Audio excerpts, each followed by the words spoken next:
नमस्कार दोस्तों, आपका एक बार फिर से हार्दिक अभिनंदन है, हार्दिक स्वागत है टारगेट विद बलराम स्वामी आपके इस पसंदीदा यूट्यूब चैनल पर। दोस्तों, हमने पिछली वीडियो के अंदर हमने मनोविज्ञान के उस टॉपिक की शुरुआत की थी जो एक बच्चे से जुड़ा हुआ है, एक शिशु से जुड़ा हुआ है। हमने उसमें पढ़ा कि शेष बाल विकास की किस प्रकार से शुरुआत हुई थी। हमने बाल विकास के एक सामान्य परिचय की हमने बात की थी। उसके बाद हमने पढ़ा कि अभिवृद्धि और विकास में क्या अंतर होता है, वृद्धि और विकास के अंदर क्या अंतर होता है, ग्रोथ और डेवलपमेंट में क्या फर्क होता है। ये चीज हमने पढ़ने के बाद अब जो हमारा टॉपिक जो आज का रहने वाला है वो ये है कि अभिवृद्धि और विकास के जो नियम है, यानी किन नियमों की सहायता से अभिवृद्धि और विकास होता है। तो दोस्तों, आज के टॉपिक की हम शुरुआत करते हैं। सबसे पहले हम बात करेंगे अभिवृद्धि और विकास के नियम। अभिवृद्धि और विकास के नियम। तो नियमों की जब हम बात करते हैं बच्चों, तो सबसे पहला जो नियम होता है अभिवृद्धि और विकास का, वो ये नियम है सततता का नियम। सततता का नियम, या हम इसे क्या कह सकते हैं, निरंतरता का नियम। निरंतरता का नियम। तो दोस्तों बच्चों, ये जो है ये अपने नाम से ही ये नियम हमें ये चीज के बता रहा है कि ये नियम क्या कहना चाह रहा है। तो देखिए, सततता का अर्थ क्या होता है और निरंतरता का अर्थ क्या होता है, यानी कि जो गति होगी विकास की वो निरंतर होगी। ऐसे नहीं है कि विकास अचानक होगा। अचानक से किसी भी प्रकार का परिवर्तन हमारे शरीर में नहीं पाया जाता। विकास की एक गति होती है, विकास उसी गति से आगे बढ़ता है। यानी कि जब बच्चे का जन्म होता है उसके बाद से लेकर जब वो किशोरावस्था में प्रवेश करता है या अब तक, इसके बीच तक क्या होता है कि हमारे विकास के अंदर कभी धीमापन आता है तो कभी हमारा विकास क्या होता है, तेज होता है। यानी कि इस नियम के अनुसार क्या है कि सबसे पहले हमारे मस्तिष्क का निर्माण होता है, फिर हमारे शरीर के बाकी अंगों का निर्माण होता है। इसके पश्चात क्या हुआ कि सबसे पहले हमारी गर्भावस्था आती है, यानी कि एक बच्चे का निर्माण होता है। उसके बाद हम किस पे पहुंचते हैं, शेषावस्था में पहुंचते हैं। यानी कि इसी क्रम से हम क्या आगे बढ़ते हैं। यानी कि हमारा जो नियम है अभिवृद्धि और विकास का, जो सबसे पहला नियम है वो ये कहता है कि सततता और निरंतरता के माध्यम से ही हमारा जो विकास है या ग्रोथ जो होती है हमारी वो आगे बढ़ती है। ये नहीं है कि सबसे पहले जन्म लेते ही क्या होगा कि पहले 1 फुट 2 फुट 3 फुट 4 फुट इस तरह से हाइट बढ़ेगी, ना कि सीधा वो 4 फुट हो जाएगी। इसलिए क्या होता है कि सततता और निरंतरता का नियम जो होता है वो विकास के अंदर क्या है, अपनी अहम भूमिका अदा करता है। तो ये तो जो था हमारा वो पहला नियम था अभिवृद्धि और विकास का। दोस्तों, इस नियम में हमें इतना याद रखना है कि जो विकास जो होता है या फिर हमारी जो वृद्धि होती है वो निरंतर होती है। जो विकास जो होता है या वृद्धि जो होती है वो निरंतर होती है, उसमें अचानक परिवर्तन नहीं होता। अचानक परिवर्तन नहीं होता। एक बच्चे का आकार जो है वो इतना है, मान लो, अचानक से वो इतना बड़ा नहीं हो जाएगा एक रातों रात। यानी कि ये नहीं है कि रात को सोया तब उसकी हाइट थी 2 फुट, यानी कि जैसे वो जन्म सुबह उठा, उठते ही उसकी हाइट क्या हुई 4 फुट, ऐसा कभी नहीं होता। एक हाइट को यानी कि 2 फुट से 4 फुट तक जाने के अंदर या 3 फुट तक जाते जाते उसे कम से कम 1 साल लगता है। यानी कि जब उसका 1 साल कंप्लीट होता है तब उसकी एक आयु बढ़ती है और उस आयु के साथ में उसका थोड़ी सी उसकी हाइट क्या है वो आगे बढ़ती है। उसमें अचानक परिवर्तन हमें देखने को कभी नहीं मिलेगा। यानी कि इस नियम के अनुसार हम कह सकते हैं कि अभिवृद्धि और विकास जो होता है वो कभी भी अचानक नहीं होता। वो हमेशा सततता और निरंतरता के साथ धीमी गति से या कभी मंद और कभी तेज गति से होता है। अचानक उसमें किसी प्रकार का कोई परिवर्तन उसमें नहीं पाया जाएगा। ये था हमारा पहला नियम। उसके बाद हम दूसरे नियम की बात करेंगे। इस नियम को यहां तक इतना ही याद रखना है हमें कि अगर आपसे पूछ लिया जाए कि अभिवृद्धि और विकास के नियम, आपको इसमें प्रश्न किस तरह से आने वाला है कि अभिवृद्धि और विकास के नियम में से जो प्रश्न आएगा उसमें आपको बोल दिया जाएगा कि इसमें से अभिवृद्धि और विकास का नियम कौन सा है, किस नियम के अनुसार विकास होता है। तो आपको 4 ऑप्शन दे दिए जाएंगे और 4 नियम बता दिए जाएंगे और उनमें से आपको देखना है कि कौन सा नियम अभिवृद्धि और विकास का है और कौन सा नियम अभिवृद्धि और विकास का नहीं है। तो उसमें से आपको देखना है। जब हम सारे नियम कर लेंगे तो उसके बाद आप वो प्रश्न हल कर सकते हो। इसके बाद हम बात करते हैं दूसरे नियम की। जो दूसरा नियम है हमारा वो है व्यक्तिगत भिन्नता का नियम। व्यक्तिगत भिन्नता का नियम। व्यक्तिगत भिन्नता ये आप लोग भी जानते हैं और सभी जानते हैं कि हर व्यक्ति एक दूसरे व्यक्ति से क्या होता है, बिल्कुल अलग होता है। यानी कि जैसी सोच आप लोगों की है वैसी ये जरूरी नहीं है कि वो आपके साथ रहने वाले की सोच भी वैसी होगी। यानी कि हर व्यक्ति के अपनी व्यक्तिगत भिन्नता के अनुसार ही क्या करता है, विकास करता है। तो इसके अंदर जो बात है वो ये है कि प्रत्येक व्यक्ति अपनी व्यक्तिगत भिन्नता के अनुसार विकास करता है। यानी कि उसकी बुद्धि का विकास जो होगा या उसके आकार का जो विकास होगा, उसके अनुपात में जो परिवर्तन आएगा वो उसकी व्यक्तिगत भिन्नता के अनुसार ही होगा, उसके वातावरण के अनुसार, उसे वंशानुक्रम के अनुसार ही होगा। हर व्यक्ति का वातावरण अलग अलग है, हर व्यक्ति का वंशानुक्रम भी अलग अलग है। इसलिए उसके वंशानुक्रम के आधार पर और उसके वातावरण के आधार पर ही उसका क्या होता है, विकास होता है। यानी कि जैसी स्थिति में वो रहेगा उसी स्थिति में उसका विकास होगा। हर व्यक्ति का वातावरण और वंशानुक्रम क्या है, अलग अलग होता है। हर व्यक्ति का डीएनए क्या है, अलग अलग है। इसलिए उसकी सोच, मानसिकता उसकी अलग अलग होगी। यानी कि प्रत्येक व्यक्ति के अंदर एक व्यक्तिगत भिन्नता पाई जाती है। संसार में जितने भी व्यक्ति रहते हैं उन सभी के अंदर एक व्यक्तिगत भिन्नता पाई जाती है। तो ये हमारा दूसरा नियम होता है। पहले नियम के अंदर क्या था कि जो बच्चे का विकास या एक व्यक्ति का विकास होता है वो निरंतर होता है। ऐसा नहीं है, उसमें कहीं रुकावट नहीं आती है, वो निरंतर चलता रहता है अपनी गति से।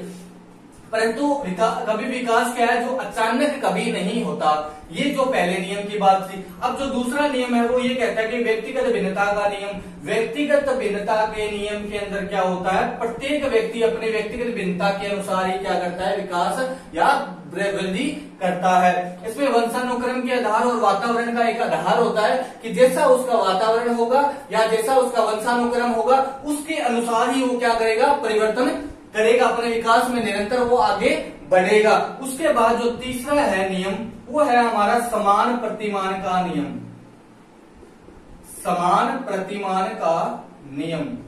समान प्रतिमान का नियम क्या कहता है दोस्तों, कि जिस प्रकार से हमारी पूर्वज संततियां थी, यानी कि पूर्वज जैसे हमारे पूर्वज थे, जिसे हमारे पूर्वजों का विकास हुआ उसी प्रकार से हमारा विकास भी होगा। यानी कि आने वाली पीढ़ी का विकास भी क्या होगा, उसी प्रकार होगा। यानी कि एक हाथी का बच्चा है, एक हथनी ने एक बच्चे को जन्म दिया, यानी कि उस हाथी के बच्चे का विकास किस प्रकार से होगा, जिस प्रकार से उन हाथियों का विकास हुआ है। यानी कि उसका विकास क्रम भी कैसा रहेगा, उन हाथियों के जैसा ही रहेगा। उसका विकास ना कि एक मानव की तरह होगा, क्योंकि उसके जो पूर्वज हैं वो क्या है, उसके हाथी ही है। उनका जैसा विकास होगा उसी प्रकार से उसके बच्चे का विकास भी होगा। अगर एक मानव के घर एक बच्चे ने जन्म लिया तो उस बच्चे का विकास भी कैसा होगा, उस मानव जैसे उसके पूर्वजों का, यानी कि उसके माता पिता का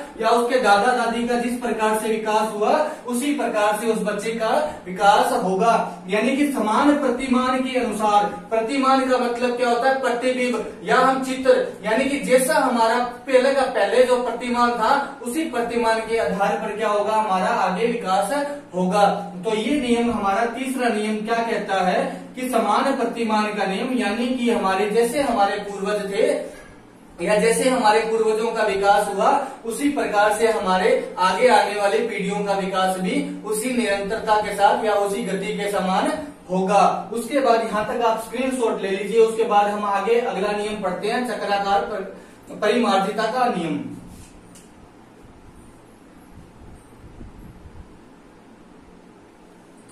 इसके बाद हम बात करते हैं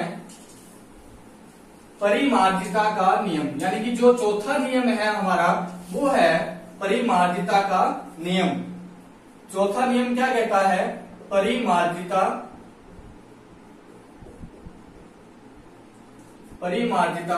का नियम। परिमार्जिता के नियम में क्या होता है, इस नाम से देखिए, परिमार्जन यानी कि किसी चीज का हमारे शरीर में क्या क्या अर्जन करना या अर्जित करना।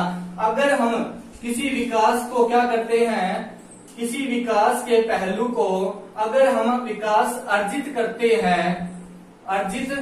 करते हैं तो क्या होगा, वो इस नियम के अनुसार होगा। जैसे कि मान लो हम क्या करते हैं, हम दुबले पतले हैं, बिल्कुल हमारी बॉडी बिल्कुल फिट नहीं है, हम क्या करते हैं जिम में जाकर क्या करते हैं, उस शरीर को हष्ट और पुष्ट बनाते हैं। तो हमने क्या किया, हमारी जो शारीरिक विकास था हमारा वो बिल्कुल कमजोर था। हमने जिम में जाकर मेहनत की और उससे क्या किया, हमने शारीरिक विकास यानी कि शारीरिक रूप को क्या किया, अर्जित किया।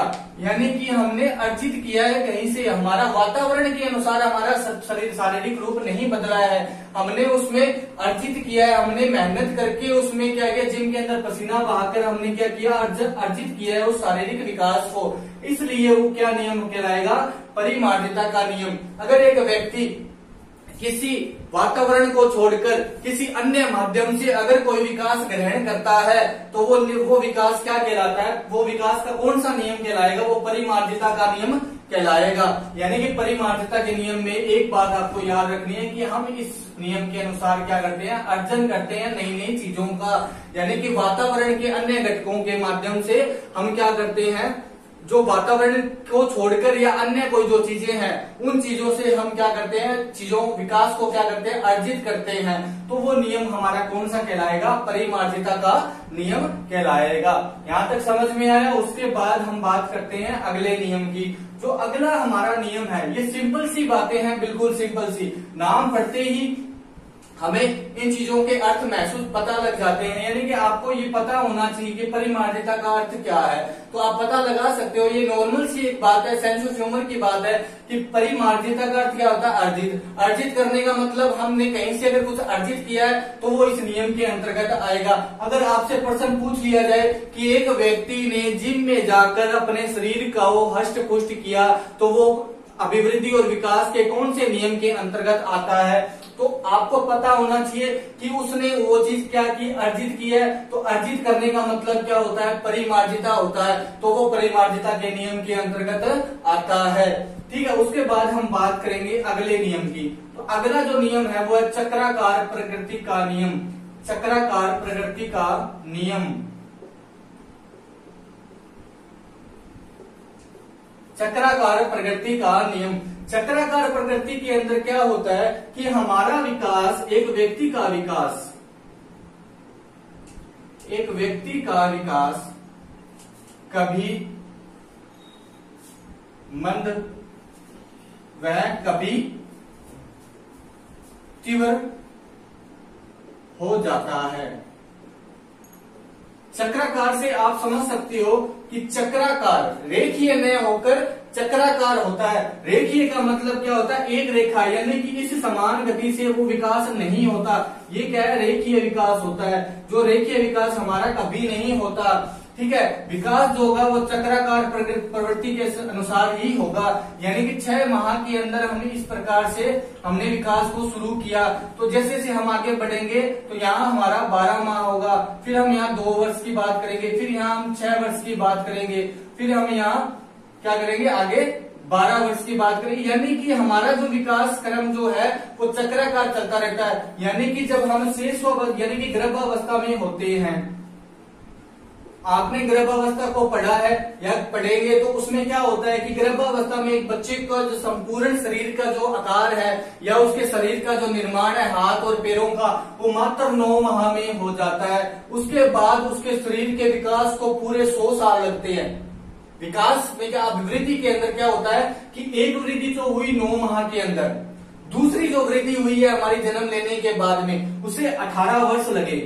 यानी कि किशोरावस्था तक जाते जाते हमारा पूर्ण विकास वृद्धि होती है हमारे शरीर की। यानी कि एक वृद्धि को तो 9 माह लगे और एक को लगे 18 वर्ष। और इसके अंदर भी क्या हुआ, अनेकों प्रकार के परिवर्तन हमें देखने को मिले। यानी कि गर्भ अवस्था में हमारा विकास जो होता है वो बहुत तेजी से होता है, सबसे ज्यादा तेज। उसके बाद अगर आपसे यह पूछ लिया जाए कि बच्चे का सबसे ज्यादा विकास जो वृद्धि होती है वो कौन सी आयु के अंदर होती है या कौन सी अवस्था में होती है, सीधा अगर पूछ लिया जाए तो वो गर्भावस्था है। अगर आपसे पूछ लिया जाए कि जन्म लेने के बाद कौन सी ऐसी अवस्था है जिसमें सबसे ज्यादा विकास होता है जन्म लेने के बाद, तो वो हमारी जो अवस्था होती है वो गर्भावस्था होती है, सॉरी शेष अवस्था होती है। इस शेष अवस्था में बच्चे का विकास जो होता है वो बहुत तेजी से होता है, यानी कि उसका मानसिक विकास और उसका शारीरिक विकास बहुत तेजी से होता है। क्यों होता है, क्योंकि जो शरीर जो होता है और हमारा जो मस्तिष्क होता है वो बहुत ज्यादा ग्रहणशील होता है। उस वक्त एक छोटे से बच्चे को आप जैसा आप बनाना चाहोगे वैसा आप बना सकते हो। इसीलिए वॉटसन ने कहा था, एक मनोविज्ञानी था वॉटसन, जिसने कहा था कि एक छोटा सा बच्चा मुझे लाके दीजिए, जन्म लेते ही आप जो कहोगे मैं उसे वो बना दूंगा। तो वो किस आधार पे वो कहता है, क्योंकि जो हमारी शेषावस्था होती है वो बहुत ही ज्यादा ग्रहणशील होती है, एक संस्कारों के निर्माण की अवस्था इसे कहा जाता है। जैसा हम उसे बनाना चाहेंगे या जैसा हम उसे ढालना चाहेंगे वैसा वो बन जाएगा। एक बिखरी हुई मिट्टी को गीला करके अगर आप उसे जैसा आकार देना चाहोगे वैसा आकार उसे दिया जा सकता है, परंतु जब उसे आकार देने के बाद में अगर आपने उसे सुखा दिया उसके बाद आप उसे कोई आकार नहीं दे सकते। वो एक बच्चे की तरफ होता है कि बच्चे को शेषावस्था में जैसा आप बनाना चाहोगे वैसा वो बन जाएगा। यानी कि उसके किशोरावस्था में जाने के बाद आप उसमें किसी प्रकार का कोई बदलाव उसमें नहीं कर सकते। आप उसे मार पीट सकते हो परंतु उसमें कोई बदलाव नहीं आएगा। परंतु शेषावस्था में क्या है कि एक बच्चे में किसी भी प्रकार का बदलाव, उसमें किसी भी प्रकार के संस्कार, उसमें जैसा वातावरण में आप उसे रखोगे उसी वातावरण में वो ढल जाएगा। इसलिए हमारा जो विकास है वो गर्भावस्था के अंदर क्या होता है, बहुत तेजी से होता है। यानी कि सबसे पहले तेज, उसके बाद जन्म लिया, शेषावस्था में भी तेज। यानी कि जन्म लेने के बाद की अगर नियम की बात करें तो हमारा विकास कभी मंद और कभी तेज, यानी कि सबसे पहले वो तीव्र गति से होगा। उसके बाद जैसे ही हम बाल्यावस्था के अंदर प्रवेश करते हैं हमारे मानसिक और शारीरिक विकास की जो गति होती है वो बहुत ही धीमी हो जाती है। यानी कि 5 से लेकर यानी 5 से 6 वर्ष से लेकर 12-13 वर्ष तक क्या होता है, हमारा विकास बिल्कुल ही धीमी गति से होता है। ठीक है, 12-13 वर्ष। उसके बाद जो हमारी अगली अवस्था जो शुरुआत होती है वो कौन सी होती है, किशोरावस्था की। इस किशोरावस्था के अंदर क्या होता है कि हमारे विकास के अंदर हमारे शरीर में अचानक परिवर्तन देखने को मिलेंगे। यानी कि ऐसे नहीं है कि अचानक परिवर्तन, फिर आप कहोगे कि सर आपने कहा निरंतरता के साथ होता है, अचानक ऐसे नहीं होगा, रातों रात परिवर्तन नहीं। बाल्यावस्था के अंत के अंदर जाते जाते क्या होगा, धीरे धीरे हमारे अंदर अनेकों प्रकार के परिवर्तन आने लग जाएंगे और किशोरावस्था तक जाते जाते वो परिवर्तन हमें दिखने लग जाएंगे। यानी कि एक बच्चे के दाढ़ी मूंछ का आना, उसमें यौन शक्ति का प्रकट होना, वो सब चीजें क्या है कि हमारी किशोरावस्था के शुरुआत में हमें देखने को अचानक से उसकी अचानक से आप देखोगे उसकी आवाज क्या भारी हो जाती है। वो लड़कियों की आवाज क्या है, मधुर हो जाती है और लड़कों की आवाज कर्कश हो जाती है। तो वो क्या है, वो एक अचानक परिवर्तन होता है। इस प्रकार से बच्चे के अंदर किशोरावस्था में अनेक प्रकार के परिवर्तन देखने को मिलते हैं और वो सब परिवर्तन क्या होते हैं, तेजी के साथ होते हैं, बहुत तेजी से होते हैं। विकास तेजी से हो सकता है परंतु उसमें रुकावट नहीं आएगी। विकास तेजी से हो सकता है परंतु उसमें रुकावट नहीं आएगी। इस प्रकार क्या है कि शेषावस्था में विकास क्या हुआ, तेज यानी कि तीव्र गति से, और फिर से बाल्यावस्था में धीमी गति से, और फिर किशोरावस्था में तीव्र गति से। यानी कि विकास रेखीय न होकर चक्राकार प्रवृत्ति से होता है। यानी कि हम चक्राकार प्रवृत्ति से आगे चलते रहते हैं। इसीलिए एक मनोवैज्ञानिक था एक महिला थी जिसका नाम था हरलोक। हरलोक ने क्या कहा, एक कथन दिया था। उस कथन में क्या था कि मनुष्य का जीवन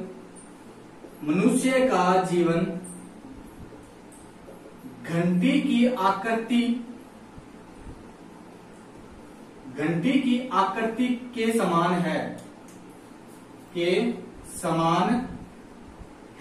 घंटी की आकृति के समान है। यानी कि हरलोक का कथन क्या है, मनुष्य का जीवन एक घंटी की आकृति के समान है। घंटी की आकृति के अनुसार हम क्या करते हैं, घूमते रहते हैं। यानी कि हमारा विकास आगे बढ़ता रहता है, कभी तेज कभी मंद। तो इस प्रकार से ये हमारा अगला नियम था, यानी कि परिमार्जिता का नियम हमने पढ़ा कि हम क्या जो चीज अर्जित करते हैं वो नियम हमारे परिमार्जिता के नियम के अंतर्गत आती है। उसके बाद हमने पांचवा जो नियम पढ़ा वो चक्राकार प्रगति का नियम था। इसके अंदर एक व्यक्ति का विकास कभी मंद होता है तो कभी तीव्र होता है, और हरलोग ने इसमें क्या कहा, मनुष्य का जीवन एक घंटे की आकृति के समान होता है। उसके बाद यहां तक आप स्क्रीनशॉट ले लीजिए इसका।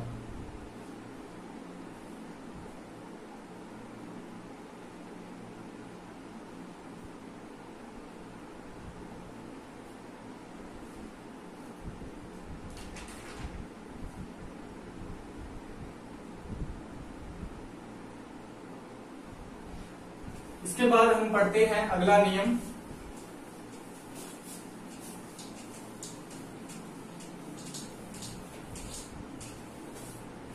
इस नियम में क्या होता है, जो छठा नियम है हमारा वो है सामान्य से विशिष्ट की ओर, सामान्य से विशिष्ट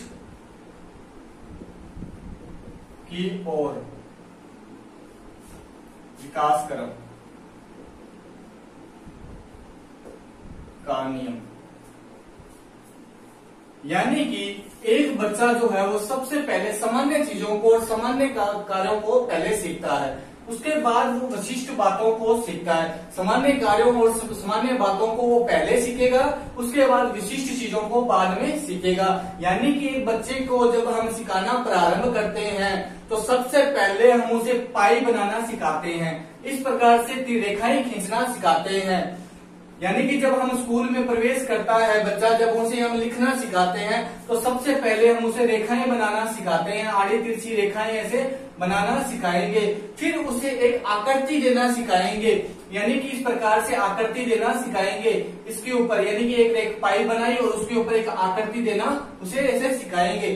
फिर उसे धीरे धीरे इस शब्द से लेकर दूसरा शब्द सिखाएंगे, फिर हम उसे अगला शब्द सिखाएंगे। यानी कि इस प्रकार से एक एक शब्द आगे बढ़ते बढ़ते उसे हम पूरी क्या कह रहे हैं उसे हम सिखाकर उसके बाद हम उसे एक शब्द बोलना, एक शब्द लिखना सिखाएंगे, और एक शब्द से उसे एक वाक्य सिखाएंगे, और एक वाक्य से उसे एक पूरा लेसन पढ़ना पूरा सिखा देंगे। यानी कि इस प्रकार से एक वाक्य सिखाएंगे, फिर दो वाक्य सीखेगा, फिर तीन वाक्य सीखेगा। इस प्रकार से उसका विकास क्या है, पहले सामान्य चीजों को सीखा, उसके बाद उसने विशिष्ट चीजों को सीखा। विशिष्ट चीजें वो वाक्य थी और सामान्य चीजें ये आड़ी तिरछी रेखाएं थी, इसलिए पहले वो सामान्य चीजों को सीखता है और फिर विशिष्ट बातों को।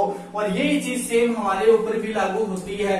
हम भी सबसे पहले क्या करते हैं, आज भी हम क्या करते हैं, सबसे पहले इन सामान्य चीजों को सीखते हैं, सामान्य से विशिष्ट की ओर चलते हैं। सबसे पहले हमने साइकिल चलाना सीखा, साइकिल के अंदर हमने वो जो कैंची चलाते हैं सबसे पहले वो सीखी ना। उसके बाद हमने क्या सीखा, साइकिल सीट पे बैठ के चलाना सीखा। उसके बाद हमने मोटर बाइक को सीखा, मोटरसाइकिल चलाना सीखा, और मोटरसाइकिल से हमने कार चलाना सीखा। यानी कि ऐसा तो नहीं है कि इन दोनों चीजों को आपने नहीं सीखा और सीधा यहाँ चले आए। पहले आपने सबसे पहले अगर ये सीखा, ये भी सीखा है, अगर आपने को नहीं भी सीखा है तो भी आपने सबसे पहले कार सीखी, तो सबसे पहले उस सीट के ऊपर उस स्टीयरिंग को संभालना सीखा। ऐसा नहीं कि पहले ही दिन आप उसे लेके चल पड़े, ऐसा नहीं था। सबसे पहले आपने उसकी सामान्य सी चीजों को सीखा कि कहाँ गियर है, कहाँ क्लच होता है उसका, और कौन सा एक्सीलेटर है, क्या कुछ है।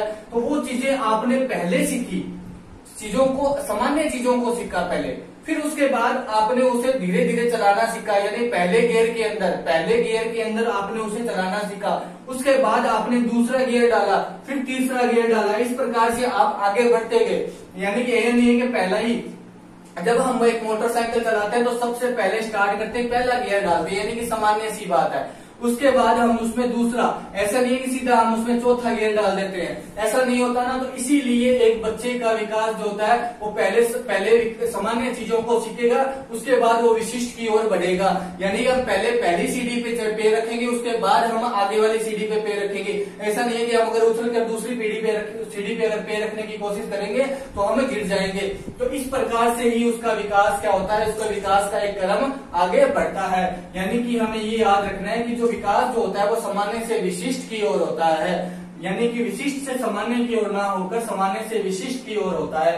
इसमें आपसे प्रश्न ये पूछा जा सकता है कि एक व्यक्ति का विकास किस प्रकार से होता है। आपसे पूछ लिया जाएगा कि सामान्य से विशिष्ट की ओर नहीं होता, सामान्य से विशिष्ट की ओर होता है, विशिष्ट से सामान्य की ओर होता है।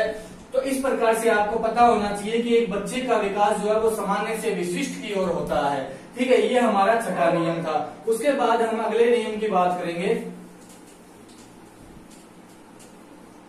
वो था हमारा समन्वय का नियम। समन्वय का नियम, समन्वय के नियम के अंदर क्या होता है कि हमारा कोई भी दो विकास के पक्ष हैं, ये एक है हमारा जैसे मान लो शारीरिक विकास और दूसरा जो है हमारा वो है मानसिक विकास। विकास के कोई भी दो पक्ष आपस में समन्वय के साथ आगे बढ़ते हैं। अगर शारीरिक विकास हुआ है आपका तो आपका मानसिक विकास भी उतना ही होगा।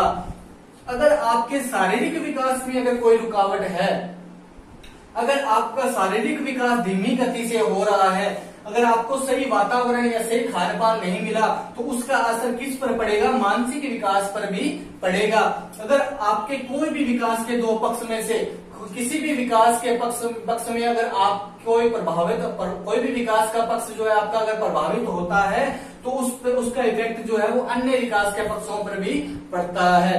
अगर मान लो एक वातावरण ऐसा है जिस वातावरण में आपको ठीक से खाना नहीं मिल रहा, अगर खाना ठीक से नहीं मिलेगा तो क्या होगा, आपका शारीरिक विकास भी नहीं होगा और शारीरिक विकास के साथ साथ आपका मानसिक विकास भी नहीं होगा। यानी कि इन दोनों में क्या आपके रुकावट फील होगी, यानी कि इसमें रुकावट आई तो इसमें भी ये भी प्रभावित हो गया। अगर ये प्रभावित होगा तो क्या होगा, मानसिक विकास के साथ आप में सामाजिकता, अगर सामाजिक विकास जो है आपका वो भी प्रभावित होगा। यानी कि आप चीजों को समझ नहीं पाएंगे। अगर मानसिक विकास अगर ठीक नहीं है किसी व्यक्ति का तो वो समाज को कैसे जानेगा, उसमें नैतिकता नहीं होगी, उसमें भाषाई विकास भी नहीं होगा।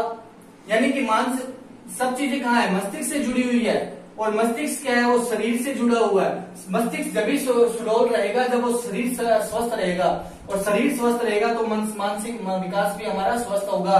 इस पर अगर मानसिक विकास अगर हमारा स्वस्थ है तो हमारा समाज से रिलेटेड सभी चीजों को हम जल्दी सीख जाएंगे, हमारे आचरण में भी एक बहुत अच्छा बदलाव देखने को मिलेगा। फिर दूसरी बात, हमारा भाषाई जो विकास है उसमें भी हम नई नई चीजों को समझ सकेंगे, तब हमारा मस्तिष्क काम आता है। इसलिए दो विकास के पक्षों के अंदर अगर किसी पर कोई भी प्रभावित होता है तो दूसरा विकास का पक्ष भी क्या होगा, हमारा प्रभावित होगा। ये होता है हमारा समन्वय का नियम।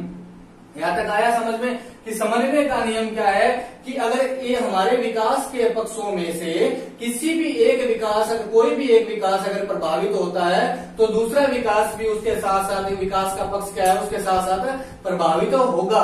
तो ये hमारा समन्वय का नियम। उसके बाद हम जो बात करेंगे अगले नियम की वो ये है निश्चित पूर्व कथनीय नियम। निश्चित पूर्व कथनीय नियम, 8वां जो नियम है वो है निश्चित पूर्व कथनीय नियम। निश्चित पूर्व कथनीय नियम के अंदर क्या होता है, इसमें दो पहलू होते हैं। पहला पहलू क्या होता है इसके अंदर कि विकास जो होता है वो हमारा मस्तोन्मुखी होता है,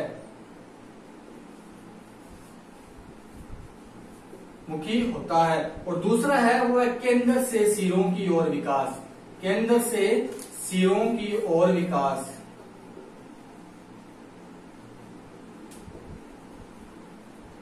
केंद्र से सिरों की ओर विकास। इसके अंदर क्या होता है कि सबसे पहले जब हमारा निर्माण होना शुरू होता है एक बच्चे का गर्भावस्था के अंदर, तब उसके अंदर सबसे पहले उसके मस्तिष्क का निर्माण होता है।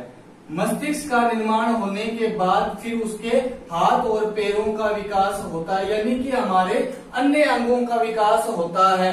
यानी कि सबसे पहले मस्तकोन्मुखी में क्या है कि पहले मस्तक का विकास होता है, फिर हमारे अन्य धड़ का विकास होता है। यानी कि सबसे पहले एक सिर का निर्माण होगा, बच्चे के सिर का विकास, यानी कि सिर से पैर की ओर हमारा विकास चलता है। यानी कि आपको ये याद रखना है कि हमारा जो विकास होता है उसमें जो पहला नियम है वो ये है कि हमारा जो विकास है वो सिर से पैर की ओर होता है। और जो दूसरा विकास का नियम, इसमें जो दूसरा पॉइंट है वो ये है कि हमारा विकास जो है वो पहले केंद्र में होता है फिर सिरों में पहुंचता है। यानी कि हमारा जो विकास है सबसे पहले जो हमारे शरीर का केंद्र बिंदु होगा उसका विकास हमारा सबसे पहले होगा। यानी कि मस्तिष्क का निर्माण हुआ सबसे पहले सिर का विकास हुआ, सिर से विकास किसकी ओर चला, पैर की ओर चला। और इस चलने के दौरान सबसे पहले क्या होगा, जो जो चीजें केंद्र में आएगी उन चीजों का विकास होता जाएगा। उसके बाद विकास क्या है वो हमारे सिरों की ओर बढ़ेगा। उसके बाद हमारा विकास जो है वो सिरों की ओर बढ़ेगा, हमारा विकास सिरों की ओर बढ़ेगा। यानी कि सबसे पहले हमारे सिर का निर्माण होगा, सिर से पैर की ओर विकास जाएगा, उसके बीच में जो केंद्र होगा उस केंद्र का विकास होगा और केंद्र के बाद में विकास क्या है आगे हमारे अन्य अंगों में जैसे सिरों पे विकास चला जाएगा। तो ये हमारा निश्चित पूर्व कथनीय नियम कहलाता है। इसमें आपको दो ही चीजें याद रखनी है।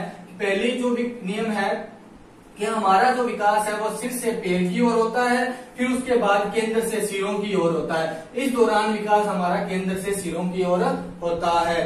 तो ये चीज आपको याद रखनी है, ठीक है। ये यहाँ तक आप स्क्रीनशॉट ले लीजिए। उसके बाद हम आगे बढ़ते हैं। अगला जो नियम है हमारा लास्ट,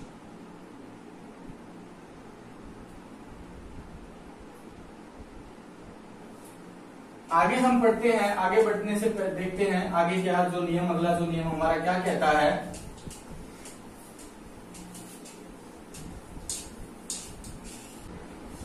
अगला जो नियम है हमारा वो है वातावरण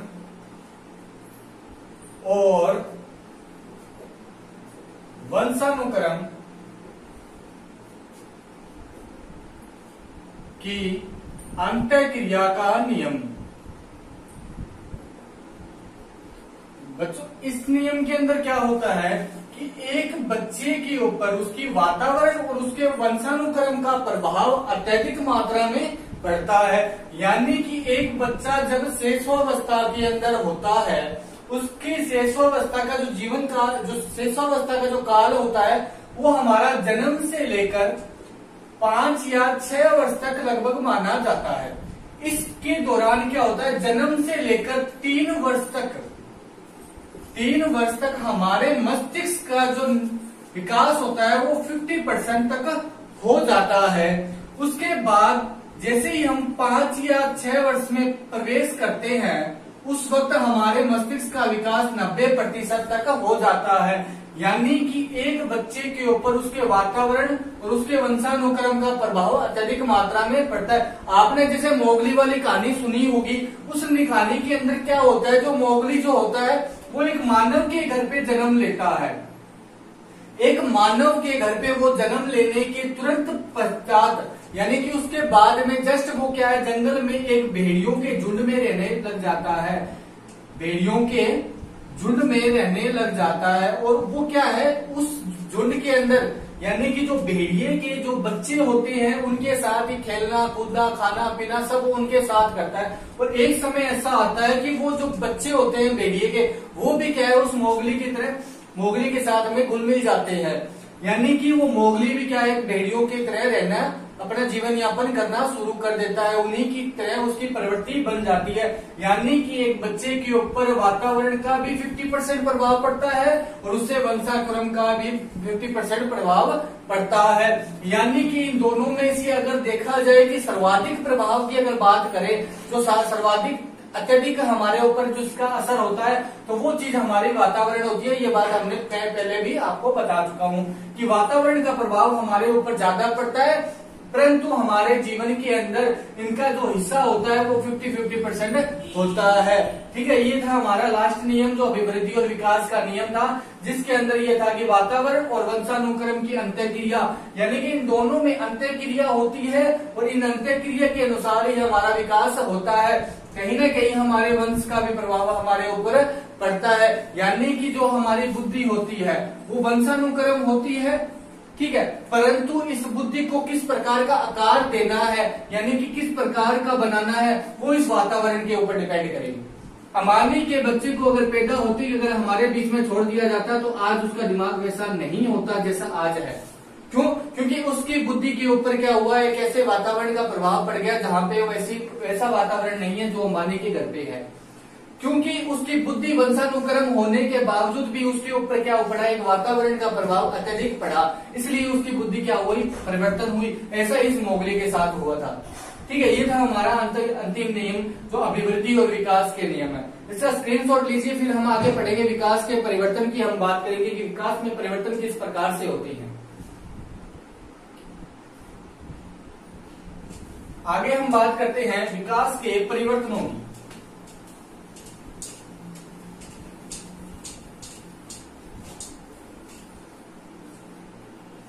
अब हम बात करेंगे विकास के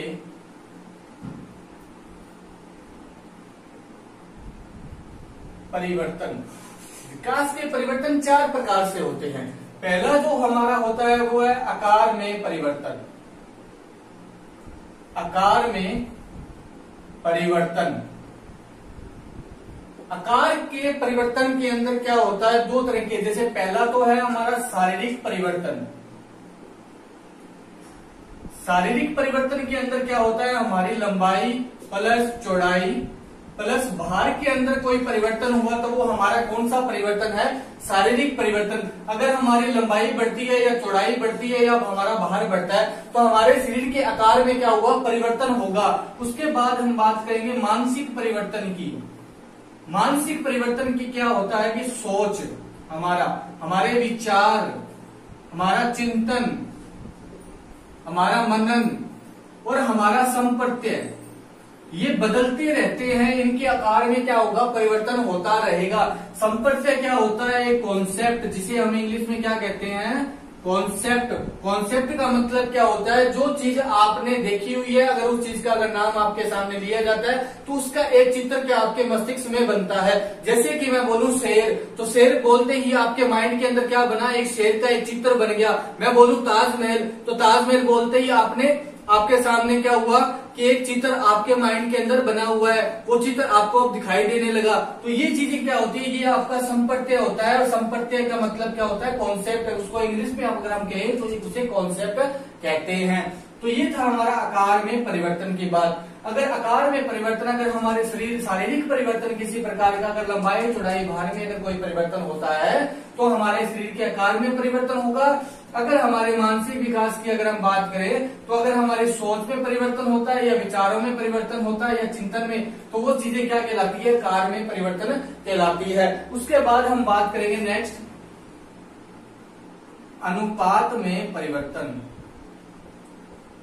अनुपात में परिवर्तन। अनुपात में परिवर्तन का मतलब क्या है कि हमारे जितने भी हमारे विकास के पक्ष हैं, जैसे कि हमारा शारीरिक विकास, हमारा मानसिक विकास, हमारा सामाजिक विकास, हमारा नैतिक विकास, हमारा भाषाई विकास, अगर इन सभी के अंदर कोई परिवर्तन आए, सभी पक्षों में कोई परिवर्तन आए,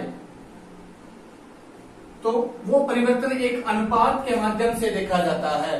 वो परिवर्तन एक अनुपात में होगा। उस अनुपात के अंदर वो परिवर्तन, अगर शारीरिक परिवर्तन अगर हमारे अंदर होता है, किसी प्रकार की लंबाई चौड़ाई अगर भार में परिवर्तन होगा, और तो उसके मानसिक विकास में भी वो अनुपात या वो रेशो रहेगा जो शारीरिक विकास के अंदर है।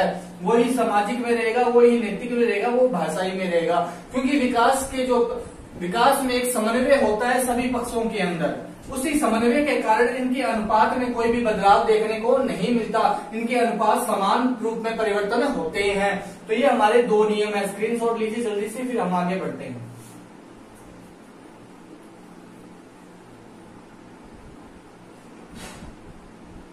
इसके बाद हम बात करते हैं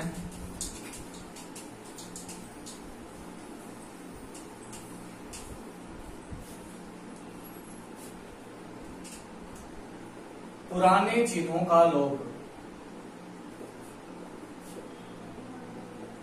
चिन्हों का लोप। पुराने चिन्हों का लोप का मतलब कि सबसे पहले जन्म लेते ही हमारी शैशवावस्था के 2 या 3 वर्ष में, या फिर हमारे जो शैशव जन्म के तुरंत बाद हमारे मुंह में कोई दांत नहीं होते। ठीक है, 6 माह का जब बच्चा होता है, जब उसमें पहला दांत आता है, 6 माह के अंदर पहला दांत आएगा, और वो पहला दांत कौन सा होगा, उसका अस्थायी दांत होगा, जिसे हम अस्थायी या दूध के दांत बोलते हैं। ये दूध के दांत सबसे पहले आते हैं। 6 माह की उम्र में बच्चे में पहला दांत आता है और वो पहला दांत उसका अस्थायी होगा। उसके बाद धीरे धीरे जब शेषावस्था का धीरे जैसे जैसे वो आगे बढ़ता है तो उसमें क्या है कि उसके अस्थायी दांतों की जगह कौन ले लेता है, स्थायी दांत ले लेते हैं। यानी कि अस्थायी दांत टूटते जाते हैं और उसकी जगह स्थायी दांत आते रहते हैं। यानी कि हमारे पुराने चिन्हों का क्या हुआ, लोप हुआ। उसके बाद क्या हुआ, जैसे ही हम शेषावस्था या बाल्यावस्था या फिर बाल्यावस्था के अंत तक पहुंचे तो क्या हुआ हमारे विकास के अंदर, हमारी बोली पहले कैसी थी। लड़कों की बोली क्या होती है बचपन में, बिल्कुल पतली होती है। उसके बाद में वो बोली कैसी हो जाती है, कर्कश हो जाती है। और लड़कियों की बोली जो है वो मधुर हो जाती है। यानी कि बचपन में अगर लड़के और लड़की की आवाज बिल्कुल सिमिलर होती है, उसके बाद में उनकी आवाज में एक फर्क देखने को मिलता है। यानी कि पहले पतली बिल्कुल सिमिलर आवाज थी, अब उनमें एक परिवर्तन, यानी कि उनमें एक पुराने चिन्हों का, यानी पहले वाली जो आवाज है उसमें परिवर्तन हो गया। यानी कि पहले वाली आवाज अब गायब हो चुकी है और अब नई है उसकी आवाज ने उसको जगह ले ली है। इसलिए लड़कों की आवाज क्या होती है, कर्कश होती है और लड़कियों की आवाज कैसी होती है, मधुर होती है। उसके बाद उसके कच्चे दांत, तो ये इसमें पुराने चिन्हों में क्या हुआ कि 6 माह में पहला अस्थायी दांत आता है, फिर स्थायी दांत। यानी कि पुराने चिन्हों का उसका लोप होता जाता है और नए चिन्ह है उसकी जगह लेते जाते हैं। ठीक है, तो ये था हमारा पुराने चिन्हों का लोप। फिर हम बात करते हैं नए चिन्हों का उदय। बिल्कुल इससे अलग है ये नए चिन्हों का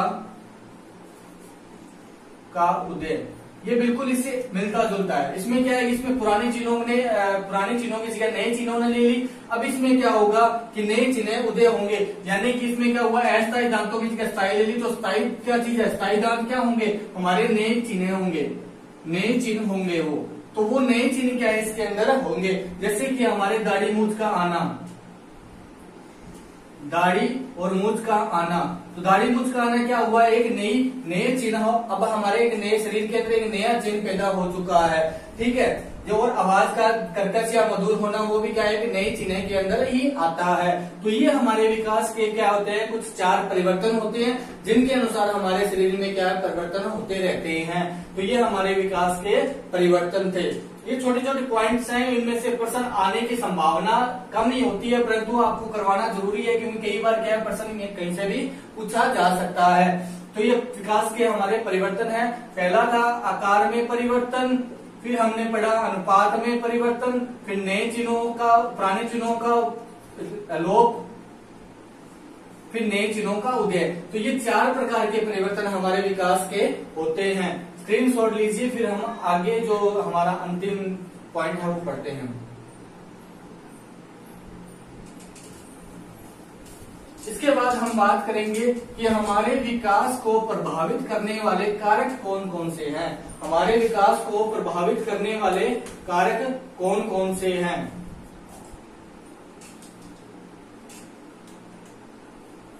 विकास को प्रभावित करने वाले कारक, विकास को क्या क्या चीजें प्रभावित करती है कि हमारे विकास के अंदर कोई भी अगर रुकावट या धीमापन आता है तो ऐसी कौन सी चीजें हैं जो उसके विकास को धीमा करती है या उसमें गति। सबसे पहला जो विकास को प्रभावित करने वाला कारक जो है वो हमारा होता है वंशानुक्रम। जैसा वंश वैसी हमारी बुद्धि जन्म लेगी, जैसा वंश वैसी हमारी बुद्धि जन्म लेगी। उसके बाद जो है दूसरा जो कारक है वो है वातावरण। जैसा वातावरण वैसा हमारा विकास, जैसा वातावरण वैसा हमारा विकास। उसके बाद जो अगला है वो है बुद्धि। जैसी बुद्धि वैसा विकास, जैसी हमारी सोच वैसा हमारा विकास। फिर रोग, फिर दुर्घटना या चोटग्रस्त। ठीक है, उसके बाद हमारा परिवार, ये भी एक कारक के अंदर आता है कि हमारा परिवार कैसा है, हमारा समाज कैसा है, हमारा देश कैसा है। ठीक है, उसके बाद हमारी संस्कृति, हमारी संस्कृति या हमारी सभ्यता। ये सब चीजें क्या होती है कि एक विकास को प्रभावित करने वाले कारक होते हैं कि हमारे विकास के अंदर कहीं ना कहीं ये धीमापन या उसमें तेजी लाते हैं। मान लीजिए वंशानुक्रम के अंदर अगर आप एक ऐसे परिवार में जन्म लेते हो जो आपका परिवार बिल्कुल निर्धन है, तो आपके शारीरिक, मानसिक और सभी प्रकार के पक्षों के अंदर क्या होगा, धीमापन होगा। अगर आप एक अच्छे धनवान परिवार में जन्म लेते हो तो आपका बचपन से आपका शारीरिक विकास क्या बहुत तेजी से होगा और आपका मानसिक विकास भी बहुत तेजी से होगा। वातावरण की बात करें तो वातावरण क्या होगा, अगर एक ऐसे वातावरण में आप रह रहे हो जिस वातावरण में चोरी, डकैती वगैरह ये सब चीजें होती है, तो क्या होगा, बच्चे के ऊपर उस वातावरण का प्रभाव बहुत ज्यादा पड़ेगा। मान लीजिए एक ऐसी झुग्गी झोपड़ी वाली जगह पे आप रह रहे हो जहाँ पीने को एक स्वच्छ पानी बिल्कुल नहीं है, तो क्या होगा, आपके सभी पक्षों के ऊपर प्रभाव पड़ेगा, आपके मानसिक, शारीरिक और सभी प्रकार के पक्षों के ऊपर आपका प्रभाव पड़ेगा। परंतु हमारा इन दोनों का जो रेशियो होता है वो 50-50% होता है और ज्यादा प्रभाव इस वातावरण का पड़ता है। अब बात आती है बुद्धि की। जो बुद्धि होती है वो हमारी क्या है, 12 से 13 वर्ष तक एकदम 16 से लेकर 18 वर्ष तक हमारी पूरी परिपक्व हो जाती है। अगर इस बुद्धि का पर इस वातावरण का प्रभाव बहुत अत्यधिक पड़ता है, बुद्धि हमेशा क्या होती है, वंशानुक्रम होती है। बुद्धि क्या होती है, वंशानुक्रम होती है। परंतु इस जन्म लेने के बाद जैसा वातावरण या जैसा परिवेश उस बच्चे को मिलेगा, बुद्धि वैसी हो जाएगी। जन्म से पहले बुद्धि क्या होती है, वंशानुक्रम पर आधारित होती है। जन्म के बाद उसके ऊपर जो प्रभाव पड़ता है वो इस वातावरण का पड़ता है। अगर बुद्धि में अगर कोई रुकावट है, उसके मानसिक विकास में अगर कहीं रुकावट है, तो उसका सभी विकास, उसके विकास के अंदर उसके विकास क्या होंगे, प्रभावित होंगे। अगर कोई व्यक्ति रोगग्रस्त है, मान लीजिए किसी व्यक्ति को अगर कोई रोग है, कोई उसे बीमारी है, तो क्या होगा, उसका हर प्रकार का विकास प्रभावित होगा, ठीक है। और अगर उसे कोई दुर्घटना हुई है या उस दुर्घटना में उसे कोई चोट लगी है, तो वो भी चीज उसे क्या करेगी, उसके विकास को प्रभावित करेगी। उसके बाद उसका परिवार कैसा है। अब परिवार दो तरह के, धनवान या फिर एकदम निर्धन परिवार। धनवान होगा तो उसका सारों से प्रोटीन बिल्कुल मिलेगा, कैलोरी बिल्कुल मिलेगी, तो क्या होगा, उसका शारीरिक, मानसिक विकास, सभी प्रकार का विकास होगा। समाज, उसे समाज की पूरी पहचान होगी, कैसा समाज होता है, उसके नैतिक विकास में उसे बहुत बड़ा बदलाव हमें देखने को मिलेगा। उसका भाषाई विकास बहुत अच्छा होगा, ठीक है। और अगर हमारा समाज अगर अच्छा है, जिस समाज में हम रहते हैं, अगर वो समाज हमारा अच्छा है, तो हम भी क्या होंगे, वैसे ही हम, हमारे अंदर नैतिकता पाई जाएगी। अगर हम जैसे इंडियंस हैं, तो इंडियन में हमारी संस्कृति बहुत अच्छी होती है। हमारी इंडिया की संस्कृति को पूरे विश्व में जाना जाता है, क्योंकि हमारी संस्कृति बहुत ही अलग है अन्य देशों के मुकाबले में। अगर इस देश की वो कौन से देश में रहता है, उस देश की संस्कृति का प्रभाव भी उस बच्चे के ऊपर पड़ेगा। बात आती है संस्कृति या सभ्यता भी। अब हमारी कौन सी सभ्यता है या हम कौन सी संस्कृति के अंदर रहते हैं। जैसे हम अगर मान लो राजस्थानी है, तो राजस्थानी संस्कृति के अंदर अगर हम रहते हैं, राजस्थान में अगर हम रहते हैं, तो हमारे ऊपर कहीं ना कहीं हमारे ऊपर राजस्थान का प्रभाव पड़ेगा। जैसे कि हमारा जो एरिया है गंगानगर, हनुमानगढ़ का, तो हम पंजाब से मिले जुले हैं, तो हमारे ऊपर पंजाबी संस्कृति का प्रभाव भी हमारे ऊपर अत्यधिक देखने को मिलता है। तो इसलिए हमारी संस्कृति और सभ्यता का प्रभाव बहुत पड़ता है। इसलिए बात आ गई ना समाज। हम जैसे समाज में भी हमारे आसपास जो है वो पंजाब से जुड़े हुए लोग बहुत अत्यधिक मात्रा में है, इसलिए क्या होता है कि हम उन पंजाबियों की जो भाषा है या उनके जो कल्चर को है वो हमारे ऊपर अपनाने की हमारे अंदर कोशिश रहती है, लालसा रहती है। इसलिए हमारी संस्कृति और सभ्यता का प्रभाव वैसा ही पड़ेगा जिस जैसी संस्कृति और सभ्यता में हम निवास करते हैं। तो दोस्तों आज जो हमने पढ़ा उसमें सबसे पहले हमने अभिवृद्धि और विकास के नियमों को पढ़ा, फिर हमने अभिवृद्धि और विकास में जो परिवर्तन होते हैं उनको पढ़ा, और फिर हमने अभिवृद्धि और विकास को प्रभावित करने वाले उन कारकों को पढ़ा जो उसको प्रभावित करते हैं। तो दोस्तों आज की क्लास आप लोगों को कैसी लगी कमेंट करके हमें बताइएगा, और अगर आपको अच्छी लगी है तो इसे लाइक कीजिए, और चैनल को अगर अभी तक सब्सक्राइब नहीं किया तो चैनल को सब्सक्राइब कर लीजिएगा। धन्यवाद दोस्तों।